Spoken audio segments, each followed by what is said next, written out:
નમસ્કાર, આપ જોઈ રહ્યા છો નેશન પ્લસ ન્યૂઝ. હું છું આપની સાથે હેતલ ભગત. ગીર સોમનાથમાં મેઘરાજાએ એન્ટ્રી કરી હતી, જેને લઈને સરસ્વતી નદીમાં પૂર આવ્યું છે. આ સિઝનમાં 5મી વખત માધવરાય ભગવાન જલમગ્ન બન્યા છે.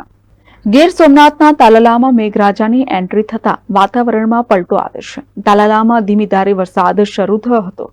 તાલાલા શહેર સાથે ગ્રામ્ય વિસ્તારમાં પણ વરસાદ ખાબક્યો હતો, જેને લઈને ખેડૂતોમાં આનંદની લાગણી વ્યાપી છે.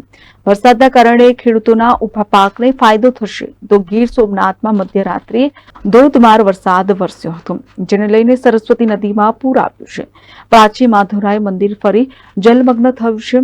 આ સિઝનમાં 5મી વાર માધવરાય ભગવાન જલમગ્ન બન્યા છે.